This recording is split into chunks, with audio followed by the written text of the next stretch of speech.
What if the universe operates according to hidden laws, deeper principles that govern behavior, emotion, thoughts, and even reality itself? Well, over 100 years ago, this strange little book appeared called the Kybalion, and it's said to house the seven principles of Hermetic philosophy. So, as these things answer the aforementioned questions, we're going to investigate what the Kybalion is, what these seven principles are, and whether we can benefit from them in a modern world sense. It's a video with occultism, psychology, self-development, and mindfulness. And if that's your bag, then join me for the rest of the video.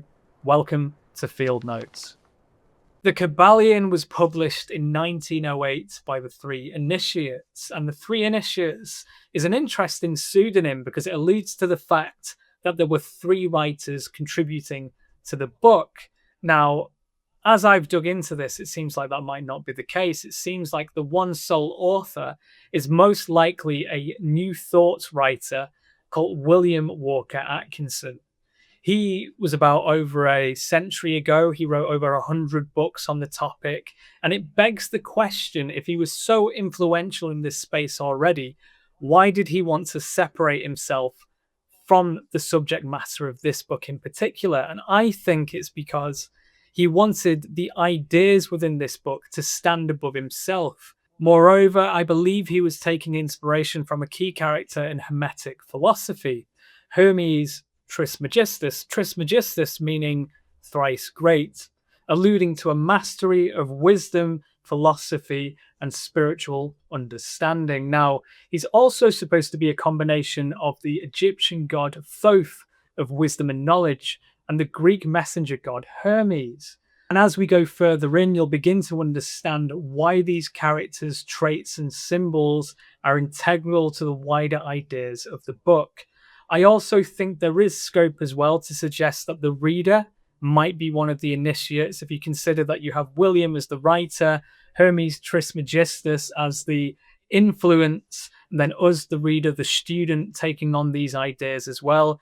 It sets up a premise that the three of us are going on a journey to learn about the universe and its principles together.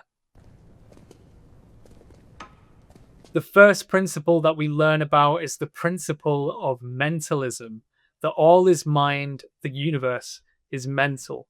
And there's this wider arcing narrative throughout the book that there is a intelligence baked into the fabric of reality itself, let's say, is very spiritual in that regard. It almost feels like if you read it as a simulation theory text, then there is a wider model or data set that has all the parameters of reality. And from that data set, everything else emerges. You could just say there was the Big Bang, everything happened, here we are. It's one and the same. But essentially, it's alluding to the fact that consciousness plays a bigger role in the universe than just within humans. And that's relatively interesting because if you want to take the woo and put it to the side for a minute and just think about how this principle can aid us practically in a modern world sense, it begins to help you understand that consciousness and perception is the height of our reality. I mean, we experience the world, we have input from external sources, and then our reality is derived from how we contextualize that information. And that's fascinating, and it ties into modern day cognitive behavioral therapy, because essentially what it's alluding to is that we have more control over how we perceive events than how the events actually unfold themselves. And one good example of this is if you've ever been cut off in traffic. If that's ever happened to you, you know yourself that you want to put all of the evil in the world on that person. They're malicious, they're cruel, they're nasty, they should be the most hated person in the world. They are the devil incarnate behind the wheel. But usually the reality is maybe they've not been paying as much attention as they have been. Maybe they're in a rush. Maybe they've got a family member who's sick. There could be all sorts of things going on that don't necessarily make that person the world's most morally evil character. One of the most common questions that I tend to ask myself if I come across someone who I feel is being malicious in the moment is, are they really being malicious or are they just ignorant in this scenario? And typically, if you view people who are being cruel in the moment or seem like they're being cruel as someone who's maybe missing some further context, it becomes much easier to empathize with that person and then not to take their negative feelings too personally. And then you can elevate yourselves above it and sometimes even be more useful for them as well. And that's the power of mentalism, to strategically control the thoughts in your mind so that when you have negative or neutral thoughts pushed your way, you can interpret them logically or you can interpret them in such a way that will benefit you rather than hinder you. The second principle is the principle of correspondence, as above, so below, as below, so above. I recently made a hidden archives episode here, which goes into the symbolism in a much more visual way. These concepts can be quite difficult to understand if you're reading them or listening to someone speak about them, which is why I've made this video, to try and help people understand through the visual language of storytelling. But ultimately, what the principle of correspondence is suggesting is that there are all these physical patterns that exist throughout nature. And just like these physical patterns exist throughout nature, there are psychological patterns that exist within humans, our cultures, and even our civilizations as well. The principle of correspondence also suggests that there might be some strategic value in casting the net wide rather than niching down. I think that in the modern world, we've all grown up being told that we should be specialists in one particular field and that we should avoid being too generalized in the subject matters that we go after. But what I'm learning as we go forward in life is that technology is now allowing us to go further in all of these fields. And if you have a dozen different interests, you'll often find that there are particular insights within these fields that are very relevant to others. One example is, as a music producer and a video producer, I've come to understand that pacing and energy runs very similar in each. You have moments where tension rises to a building point, and if you don't have a release of that tension, then it just creates this feeling of anxiety and stress within the watcher or listener. Which is why when I now make videos and I have these sections that play out, I deliberately have gaps at the end where you can release that tension and not be too stressed out with the video. At least that's my hope. Moving on to the third, we have the principle of vibration. Nothing rests, everything moves, everything vibrates. And the core message here is that nothing stays the same forever. Everything is in a certain state of flux. The environment that we exist within, our emotional state, could even be your job, career. There's just this nature of nothing is fixed forever. In the past, when I've heard people talk about raising vibrations, it used to make me glaze my eyes over. But I feel like I actually have a bit of a better understanding of it now, and maybe I was just being ignorant to that at the time. Because if you really think about it, and I use sitting in an office as an example here, your frequency, your movement is very low. You might be quite static for a long period of time. Your body might ache. You might feel tired from doing nothing. But then if you stand up, if you stretch, if you exercise, that act of having some motion about your physicality can often elevate your mood. And I wonder if that's maybe where this terminology and phrasing comes from. I wake up most days now and do morning yoga, which I thought I would never have been doing that half a decade ago. But I understand now that in the morning, if I don't move, I'm quite sluggish and I'm slow to get started. I mean, I can have a dozen coffees and without stretching, I'll still feel rubbish. The same could be said about exercise. I mean, it's so much easier to finish a work day, sit down on the sofa and just exist in that low vibration state. But you know, if you get moving, you lift some weights, you run, do some cardio, you will feel better. Your vibration will be elevated. And then all of a sudden, it doesn't sound so hippy dippy anymore. It's actually quite useful for the modern day man and woman as well. But that's not just to say that it's all about physicality with this. Energy exists on a cultural level too. And you'll understand if you see a lot of the news media at the moment that's quite low energy, then a lot of the people who are consuming that news media, and myself included at times, also feel that low energy. Is that sense that if you're around negativity too much, or if you're around people who are exhausted, or around ideas that just seem to manifest anxiety, that's going to put your baseline close to that anxiety. And there's value in understanding the principle of vibration, in just becoming more conscious of your own energy state and being aware that your energy can influence other people's energy as well, just like theirs can influence you. The fourth is the principle of polarity. Everything is dual, everything has poles. And if you've been around the channel for a while, you'll know I've done a lot of content on Carl Jung. This very much seems like something in his domain, as he was a man who was obsessed with opposites. And essentially what the principle of polarity is getting at is everything has its extremes. So think hot and cold, light and dark, sharp versus dull, and then even the emotional states that we get in as well. Love and hate, happy, sad, fearful, courageous. I think it's just good to understand that even when you're feeling one extreme, if you're conscious that it's on a spectrum, it's easier to understand that you can reach the other end of that extreme. And the principle of polarity is such a useful concept to keep in your consciousness if you are ever feeling low and depressed, because we all experience moments in life of joy and happiness.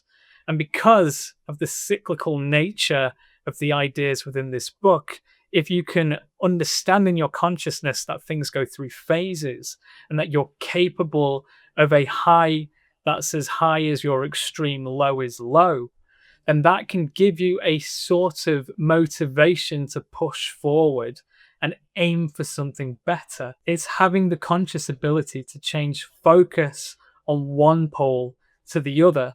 By setting your intention, it becomes easier to chase after. If you're scared, if you focus on the fear, then it's going to doom you. It's going to put you in a low vibrational state. But if you focus on what it means to be courageous, or the opposite of how you're existing now, then it's easier to build a framework and plan a strategic path to get there. There's also a sense that without the extreme low points, you don't get to experience the extreme high points as well.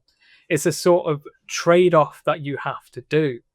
You have to sometimes slog through something completely difficult and exhausting in order to reach a point where you can have much success later. It's that idea of delayed gratification instead of the short-term gain. And the fifth principle is rhythm. Everything flows out and in, everything has its tide. And it's very similar to the previous section that we've just covered. It's all to do with energy. This sense that reality runs in cycles, from markets to businesses to industries, even civilizations as well. And I suppose the sad aspect of all that is that it suggests that sometimes we're just too small to affect the wider ripples of reality. So instead of trying to brace yourself against the tidal wave, it makes sense to strategically plan a better resistance. A simplified version of that is fixing the roof while the weather's sunny rather than waiting until there's a storm. But it doesn't only apply to things in physical reality, it also applies to our mental health as well.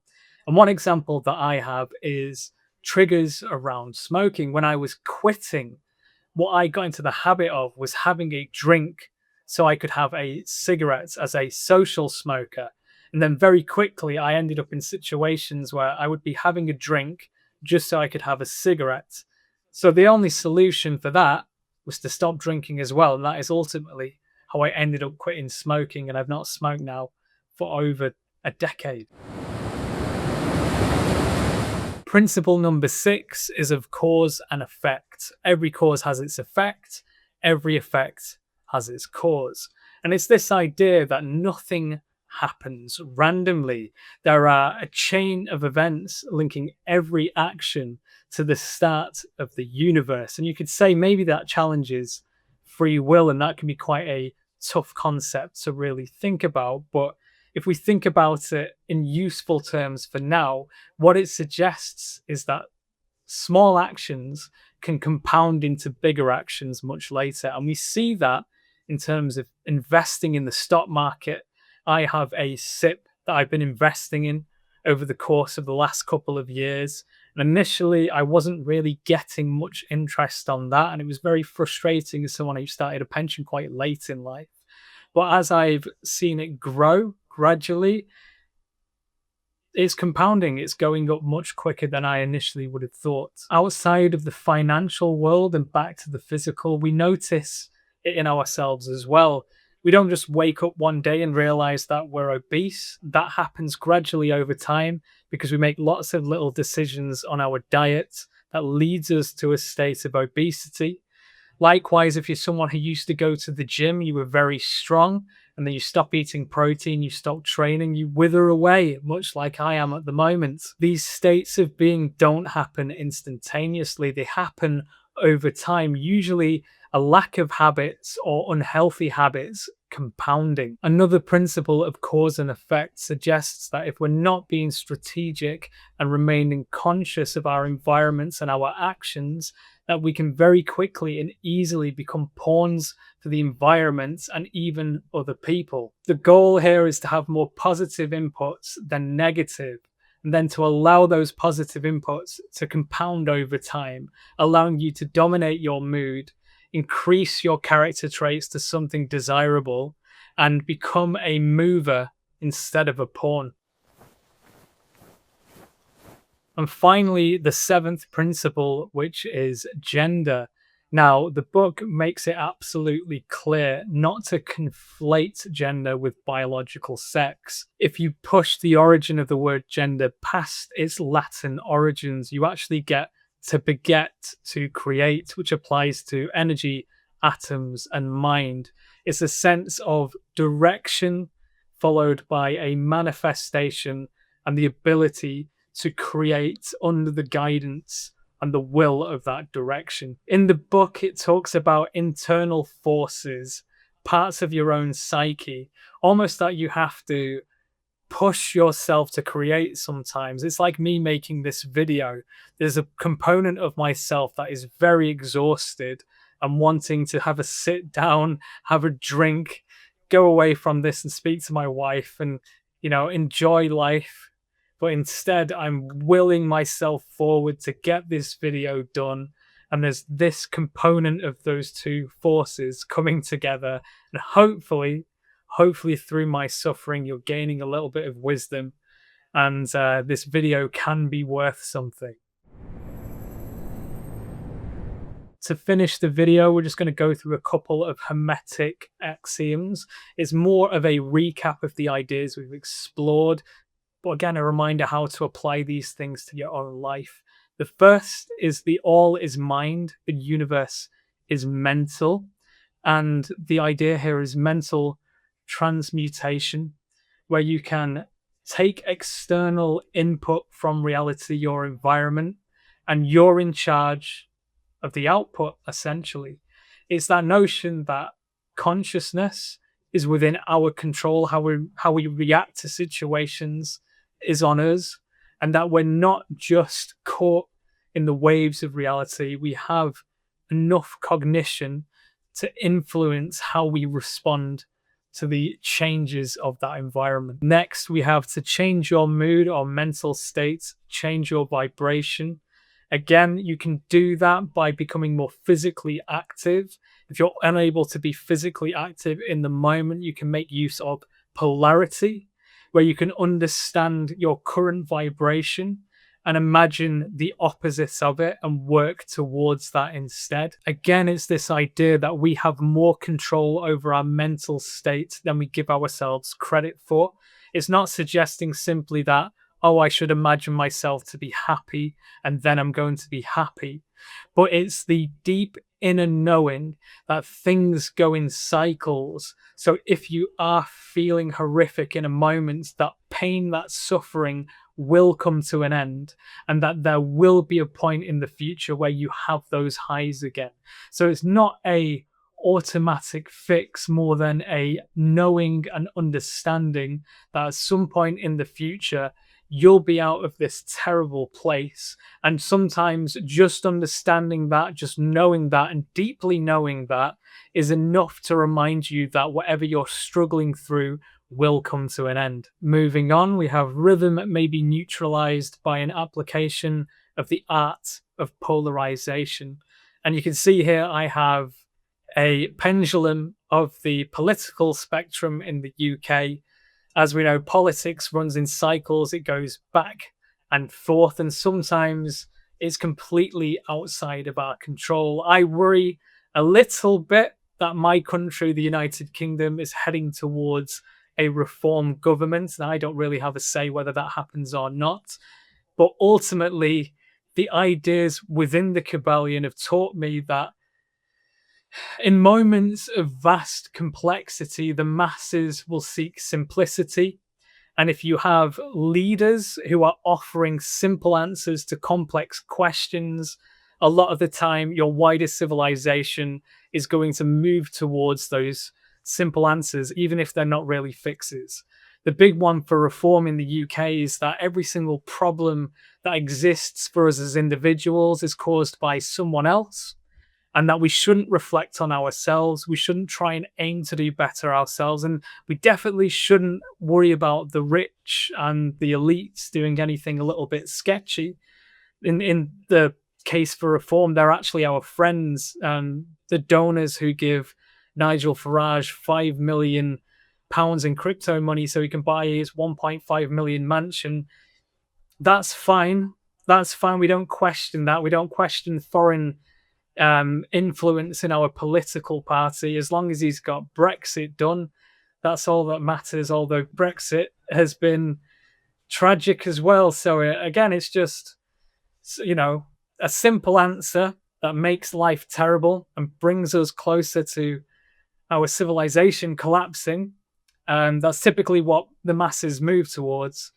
And unfortunately, I think this is a prediction I don't want to come true, is that if a reform government does get in, we'll probably, as the United Kingdom, get dragged into a couple of wars, and then a lot of the children from this country will probably die as well. Horrific, pointless deaths before the cycle continues on. And, that's going to be a very sad thing to contend with. But at the same time, as individuals, we can't change the nature of people, even if we want to educate them or express this idea of coming together, introspecting, working on ourselves instead of blaming others.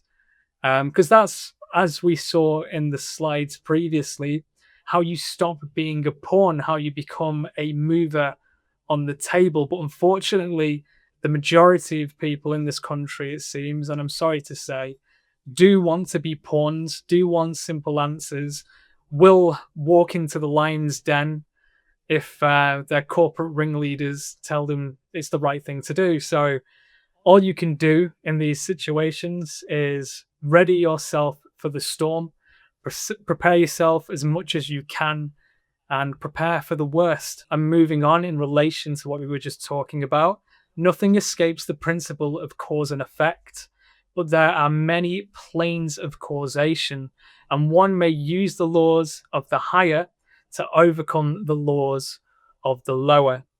And as you can see in this little picture that I've got, we see America as the king, the UK as the pawn, because typically we get all of our social media, our culture, our software, our TV programming from America, and it influences the UK quite drastically. I'd like to think that the United Kingdom can forge its own cultural identity without following MAGA politics and repeating behaviors of America. But I'm yet to see that. I feel at the moment we are just puppeted by influences outside of the country. And I'd like us to be able to manifest a better destiny for ourselves, a better culture. But I think it should be one based on introspection. I think it should be one based in balance as well. I think over in the West, over towards America, it's too focused on individualization, where over in the East, maybe it's a little too focused on community, to the point where that community element consolidates in governments, and then you kind of get a dystopia either way by the looks of it. I wish I had solutions. I don't. Part of my investigations into these topics is to hopefully allow me to solve some of these problems in the future, or at least have better understanding of the problems so I can weather the storm better. Hopefully you'll be able to weather the storm better too. And finally, the wise one serves on the higher, but rule on the lower. The wise man falls in with the law, and by understanding its movement, he operates it instead of being its blind slave. And pretty much what that's telling us is if you embody the principles of the book, if you come to fully understand them, you'll get the master key, you'll be able to weather the storms of life, and you'll be in sync with the rest of reality. If you've made it to the end of the video, I just want to say thank you for watching.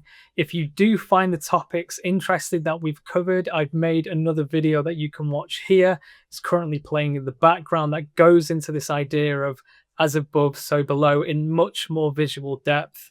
It's higher production value. It's had more time put into it. And yeah, I feel like if you've got anything out of this video, you'll really appreciate this one too. Other than that, thank you again so much for watching, and I'll see you in the next one.